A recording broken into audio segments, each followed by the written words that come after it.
What's up, guys? This is Last Chance speaking, and today we are going to be looking at the Studio Series Deluxe Class Bumblebee Volkswagen version from the Bumblebee movie. And I'm sure you're possibly wondering, where have I been for the past few 4 weeks or so? And that is a good question, and I will give you a pretty simple answer. I've been busy. That's it. That's it. Life gets rough. Life is tough. You know what I mean? Realistically, I just ran out of things to say for most of the things, so I needed time to think. You know what I mean? Anyway, enough about my bafflings and why I've been on why I have not been reviewing things in a while. But let's get on to this thing here, the Studio Series Volkswagen Bumblebee. And I'm sure you're possibly wondering, what is this thing that you have seen in front of me? What is this weird looking thingy that looks like a punch buggy? Now, my friends, calm down. Okay, I'm going to inform you. This here is a Volkswagen Beetle from the 1980s. And I'm sure you're possibly wondering, 1980s Volkswagen Beetle? What? I never seen any of this. I'm sure that's what the younger audience might have said. So those that watch Ryan's World, which kind of destroys the purpose of a YouTube video, you're a toy reviewer.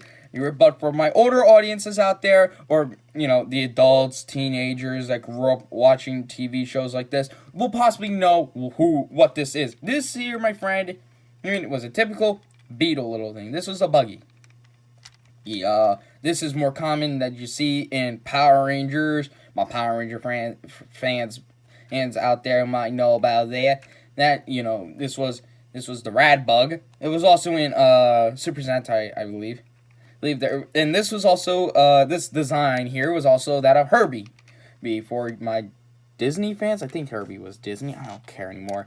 More the Love Bug. Anyway, this design. This is basically Bumblebee based on the Bumblebee movie, which is a slight reboot / spin-off of the Michael Bay franchise. And you're possibly wondering, I thought when you said Studio Series figures, I thought this was in the movie franchise based off of the ones from Michael Bay, which is what you said. That is true. I did kind of said, or maybe not. I don't know. I might have heard that voice in my head when I was making one of the Studio Series figures videos. But anyway, yes, I may have made a claim that Studio Series figures are looking at the Michael Bay movies, and I kind of lied a little bit. They looked at all the live-action movies, including this one. I actually heard of some Studio Series 86 characters, which include Scourge, Cup, and Hot Rod. If you don't know who those guys are, watch the 86 movie for Transformers. I'm sure you guys are going to cry when Optimus dies. Oops, spoilers for those that have not seen the movie, even though the movie's practically 40 years old. Well, anyway, this is a good figure. The bug mode is good. Here's a common complaint that you're all going to hear me say about, it's the clear windows. Now, for those of you that don't know or haven't heard me complain about it several times, I don't like clear windows. Those on figures, on Transformer figures, here's if it's something like this. Now, let me explain myself further because I feel like I didn't explain myself in the last video.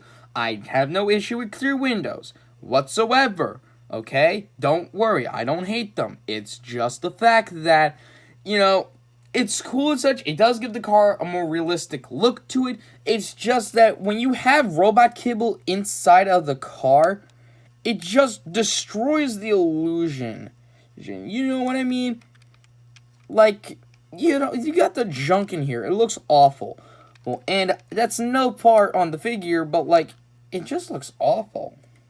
Also, sometimes, and also on camera, the color doesn't match very well. And also on camera, he looks golden. He is actually yeller. He is a nice yeller color. The camera does not do it justice. Doing that, it's an iPhone, and I only have one light source on at the current moment, but whatever. Anyway, I don't like the clear windows. Maybe I'll paint them in a nice, tinted color or something. And also, you're possibly wondering, what's with the one mirror? That's because I believe back in the days, cars did not have two mirrors. And this is on the driver's side, American's driver's side.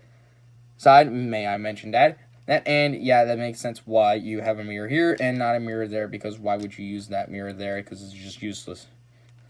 I would wish that there was an objects are more closer than approaching. See a little thing there, but I don't think they'll crack enough tiny detail. And you can see the kibble in there. Speaking of kibble, here's the kibble. And you know what? I can't get mad at this kibble. This kibble's kind of movie accurate. How movie accurate, you may ask? I don't know, and this is kind of a spoiler for later, but I can actually live with this because this is, like I said, movie accurate to the movie itself. Yeah, I think that's it. He does come with accessories, but we'll get to those later. And he rolls pretty well. And I got nothing else to say. Let's get down to the size comparisons. Here he is, and here he is, next to Godzilla, my NECA Godzilla. Master Grade Gundam Barbatos. And here he is with the review of last week, Iron Factory's Cliff Jumper. If you're possibly wondering where is the Earthrise Cliff Jumper, I'm actually going to use this guy for the current moment because I actually think this guy looks cooler until I get the Studio Series Cliff Jumper, which I'm actually more excited for it, to be honest with you. Or maybe I'll get the sticker sheet for him by Toy Hacks. Who knows? Now, we already got done the Volkswagen mode. Let's transform this fool. Right now, we're going to need all the... Alright, transformation sequence. Engage. Alright then. First you want to do is come back here and detach that and fold it down like so. And you can see his feetums. Then you come up here, lift this up, and you lift this up here. And this looks stupid. Now we can come to the side here of the doors. Flip that out. Yes, these parts do come out. Don't worry. We will compress that soon. And fold this out. Now he has weird little wangs. Anyways, you come down here. Fold out the arms on both sides. Fold out the hands. Then you come here to the wheels. Fold them out like so until they do that, I guess. Now let's deal with these parts first. You take these parts, which are the legs, and you hold them together now. Now you bring them down like so. And we'll deal with this later. Let's deal with the upper half real quick. Now this is something that you could do. Is I like to fold this up, but we'll get back to this later. Now let's get down to his arms. You fold them out like so. So fold out the arm, twist it until this yellow part is facing outward. Fold it down, plug that in, and if this did not go inward, you take his little manchas thingy and fold it in such as it gets like this weird V looking thing. And you do the same exact thing to the other side. Now, if you don't like the way how I did it here because you think that's a little stupid, don't worry, I found it. Don't worry, there is an easier option. You just fold out the arm, or push out the arm, collapse the whole thing in, twist, down, there you go. Now let's go to the back. Now, the instructions say you should put the thing in like this, but it restricts a lot and it gives them this awful looking backpack. Like, what I like to do is fold it out like this. Yes, this looks awful, but it actually is more smoother to deal with. And, it just happens to look cooler. Now, we'll deal with the backpack later on, and we'll deal with the wings later on. Now let's get down to the lower half of his legs. You rotate the waist a like a nice 180. 80, fold this in, make sure that this is nice and secure. Yep, everything's in place. These little tabs right there that goes in the little hole, like little notches right there. Make sure that is all nice and secured like. Orient the feet. Fold that in. And there you go. You got yourself a leg. And you do the same exact thing, but to the other side. You just make sure you're just pushing things back. And then you just coordinate the feet in the right position. And there you go. You got Bumblebee in his robo mode. But he is not complete because he just looks completely awful. Well, how do we fix these problems? Well, I'll tell you how. First, you take his back thing and you just leave it as is if you want to. So you could do that, which is awful. I just leave it out like this. It may look awful and it may give him like this weird coattail look, and that gap is awful. But I can actually live with that gap. Now let's come to these. You take the little rear window here, fold it in, gives him that second wing look, and collapse that in. And you do the same exact thing to the other side. Orient the wings how you like, and stand them up straight. And here you go, you got Bumblebee in his robot mode. And yeah, this is a nice looking robot mode. Now, the design of this is kind of like an homage to the G1 design and the Michael Bay design, right, which I got no issue with. with. I'm sure people are gonna be like, he doesn't look like Bumblebee. Oh my God, Chance, how can you like this design? Hang on now, who said I like this look? Look, yes, this look here, yes, this figure, here is not the best representation of the movie model because he has the door wings and such, which is actually was originally in concept ideas, but then scrapped later on in the film. A matter of fact, the masterpiece version of this figure actually had missile nipples. He had missiles that come out of his chest. I didn't know what to say. So he had that was originally in concept idea, but then scrapped from the film. Why? I don't know. This is kind of like that problem where, yes, he has parts of him that represents the concept art like these things, but if you fold them back like so and put them in a nice angle, you can hardly notice them.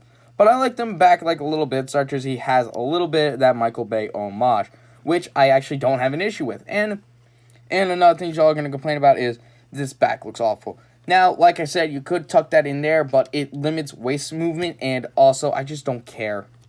Here, really, you just leave me alone. Now, this isn't a... Now, I'm sure you're possibly wondering, what's with the weird battle mask looking thing? And that's because he does come with an alternate face, but I have since lost said alternate face, or possibly misplaced it and didn't care to look for said review. To swap it, you just remove that there, and you got his weird looking eyes and a ball joint at the head. Speaking of ball joints at the head, we can't get down to the posability yet. We gotta talk about his accessories. Since I already mentioned the battle mask, he comes with a sword thing here, which looks like Gypsy Avengers. Here's a blade, chain sword thingy. Yeah. This does look like Gypsy Avengers thingies. And you can put it on this arm here, which is the arm that he used in the movie, or you can put it on the other arm because the other arm has the same exact tabs. Or, if you don't like this arm, you can rip off his hand, which is not supposed to happen. And you can remove the arm and replace it with this thing here. And this is his Stinger gun. I'm going to call it the Stinger gun. I know this has an official name, but I just don't know what it is. And I know that has an official name, but I don't know what it is. I'm going to call this the Bumble Blaster. This is the Bumble Blaster, and we have the Bumble Blade. Alright then. And here is the Bumble Blaster. And the Bumble Blaster is really cool. I like the look of the Bumble Blaster over the usual weird plasma cannon thing he has. I like this because if you can tell, it kind of looks like that his hand, that the Bumble Blaster comes within the hand. Like the Bumble Blaster is a part of the palm right here, and it comes out of the palm. Which I believe is how it transforms in the movie. I think. I haven't watched the movie in a while. Leave me alone. But I love the Bumble Blaster. Only one complaint. I don't like how this is black, yet here it is, like, there's silver. Like, really, guys? Come on, Takara. Like, messed up. But, hey, the Bumble Blaster looks cool, and this little blade thing is cool as well. You can have him with both hands, with both sides, which looks nice, or something that I thought looked cool, and I actually messed with it because, as I thought, it has the same exact tabs as on the arms. So you could, in theory, give the Bumble Blaster the Bumble Blade. And now it is a bayonet. Now, this look never appeared in the movie with the Bumble Blaster and the Bumble Blade together. They're on one hand. But now I kind of wish it did. So I'm actually going to put the Bumble Blaster... But I'm going to leave the Bumble Blaster alone. And I'm going to put the Bumble Blade on this side. And I'm gonna put his Bumble hand on the side, and we'll talk about his Bumble posability. I swear to God, that will be the last time I say Bumble in a weird way. Anyway, ball joint at the head and head. He can look up that far and down that far. Wings can flap. Arms are on a ball joint, and they are also shifties. These bend at the elbow. There's a bit of a bumble swivel. I'm sorry. There's a hinge here, and nothing at this hand, but it's the same if you had the regular arm. There is some weird chest movement thing. You kind of replicate when Bumblebee did nothing similar to this in the movie. He has a waist rotation, which is always nice. Nice ball joints, joints here, and a rotation here. Here, bend at the knee. The knee, nothing at the knee. And his knees are on pivots. Nice.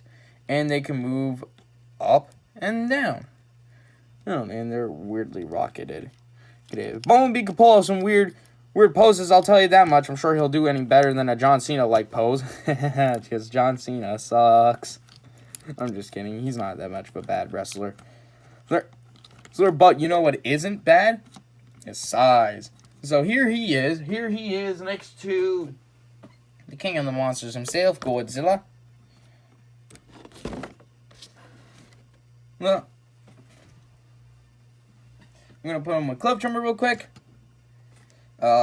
This is again the Iron Factory's Cliff Jumper.